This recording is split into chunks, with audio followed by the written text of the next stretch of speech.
Hey everyone, this is Mike from Mike's Do It Yourself. Today I want to show you how to put in an electric water heater. Now this is going to be a tankless one, and the manufacturer on this, it's Chronomite. It's Instant Flow SR water heater. And so what you first saw was me turning off the circuit breaker, but I couldn't find it in this case. So what I'm going to do, I'm going to turn off the switch, and that way there won't be any power going to the water heater.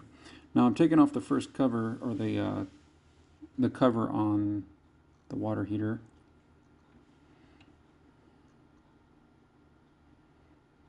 And it's just one screw to take off on that.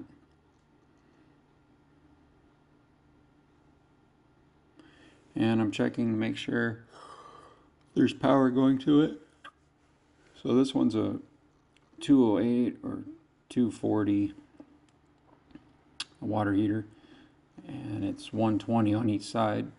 And so you have the ground wire in the middle, and that's the green wire.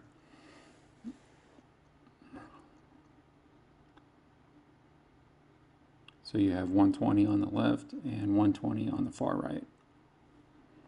So you just want to make sure you get the correct model before you buy it, because they also have 110 or 120 models for voltage.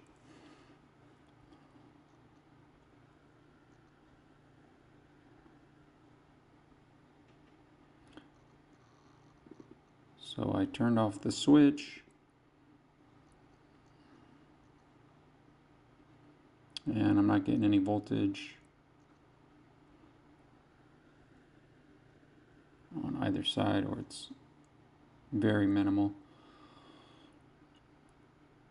So after you turn off the power, you can turn off the water. Now there's 3 valves on this setup. One goes to the fridge, one comes in from the main water, and the other one goes to the water heater or the sink. One of the two there.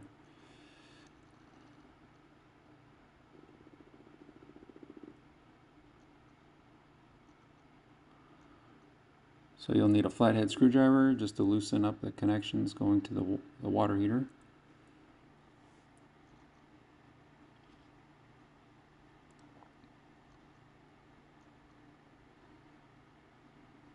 And so once those are disconnected, I am taking off the mounting bolts that go to the water heater, or the mounting screws.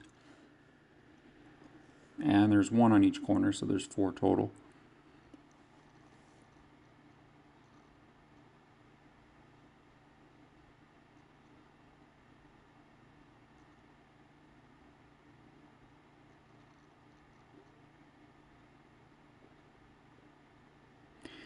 And just remember that when you're installing this, just make sure that you install it horizontally,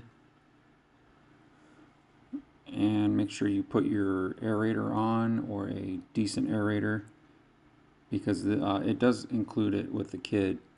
And make sure your water pressure is between 25 and 150, because if you have really low water pressure, this won't work correctly.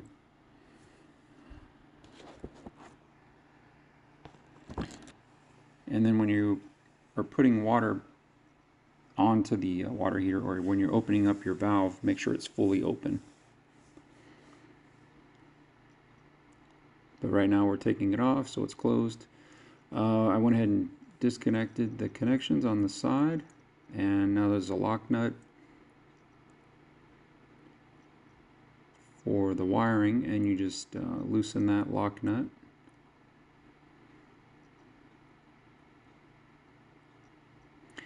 And be careful, the water is plentiful in the water heater, so when you tip it to the side, a lot of water should be coming out.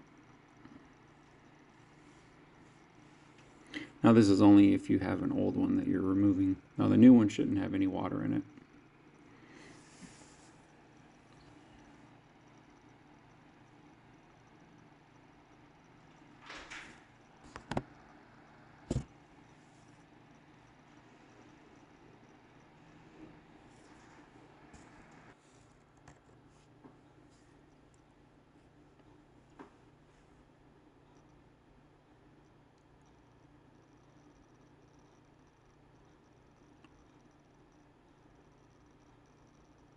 So that wiring should slide out once the nut is loose.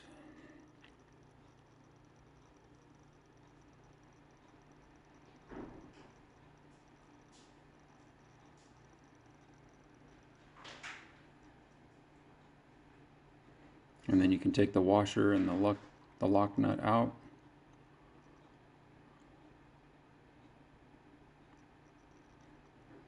And then for the new water heater, you have a flow control valve or aerators.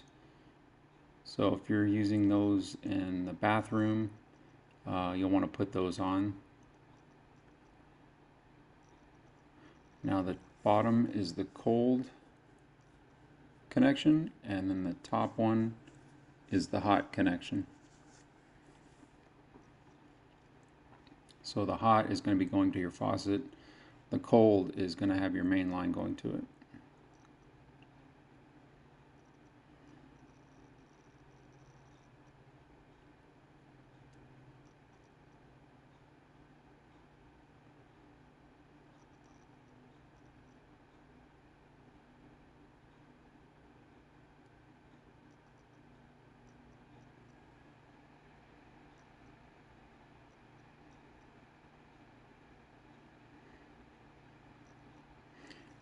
And then if you're just having one main line, you'll probably have the other main line going to your cold water on your faucet.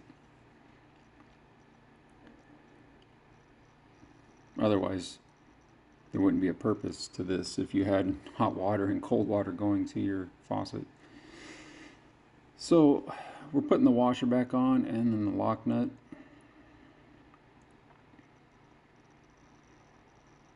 And then what I'm doing here is just feeding that into it and then just tightening the lock nut.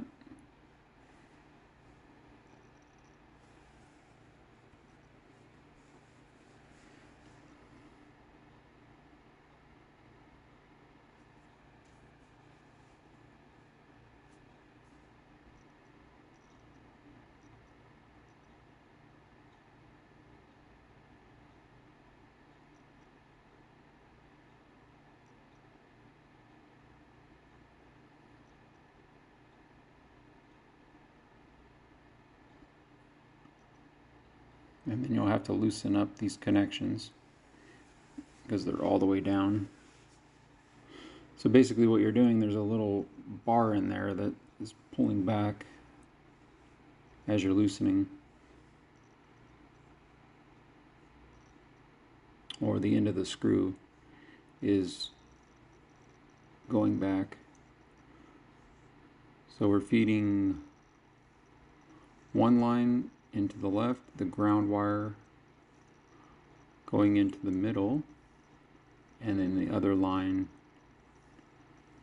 going to the right side. And you want to make sure these are pushed all the way into the connections.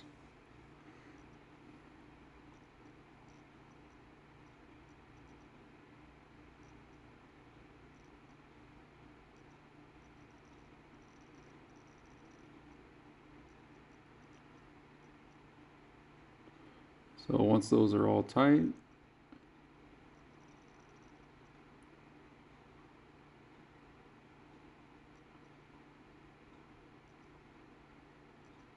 can go ahead and mount the box against the wall.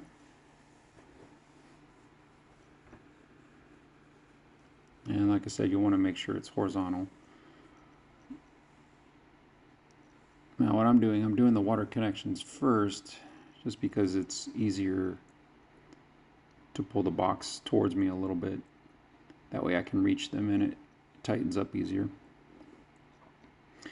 Now you don't want to put plumber's tape on these if they have a rubber gasket in there in the hose. So I'm using the 3/8 inch lines, water lines for these. And they do have plastic washers or rubber washers in there. So you won't need plumber's tape. And then you want to make sure these are snug, so I'll use the Nipex and just tighten them up real quick.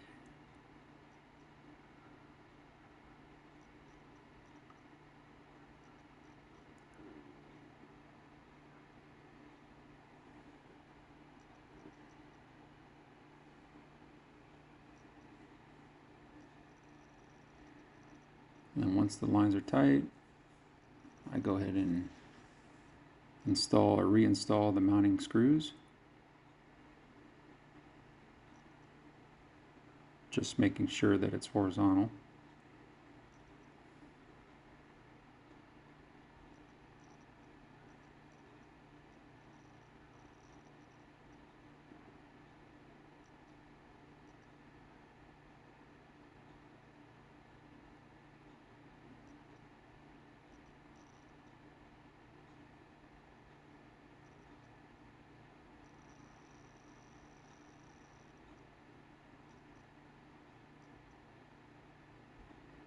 And there's just one screw on every corner. And then I'm turning the water back on.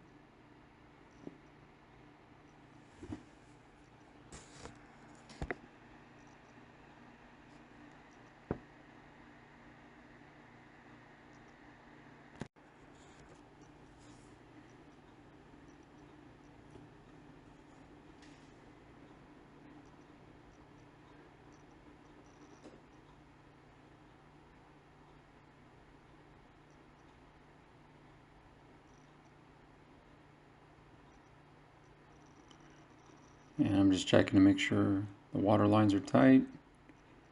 And you want to check after a day or two just to make sure the water is not dripping or leaking from those connections.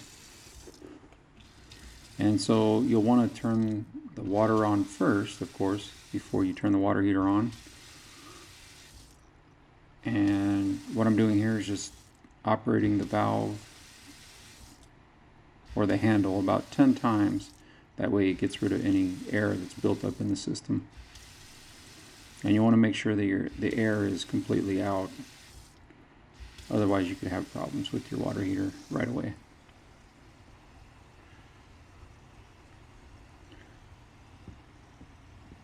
So once you've cleared out all the air, you could turn your water heater on. And I just leave it running to start it up for the first time.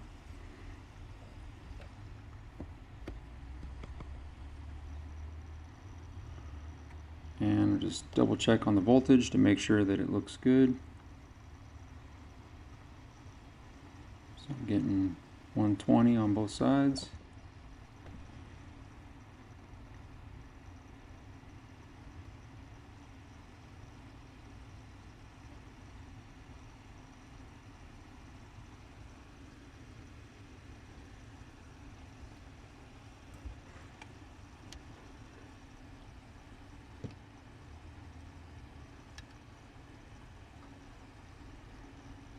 And then you can put the cover back on.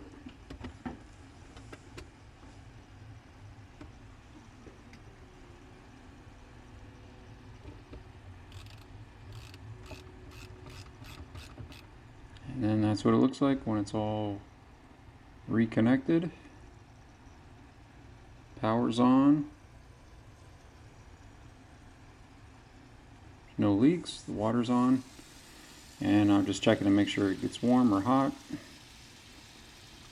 Well, this has been Mike from Mike's Do It Yourself. Good luck on your next Trommer Automotive project. Thanks for watching. Don't forget to share, like, subscribe, and comment. And check out the merch store at mikesdiy.net.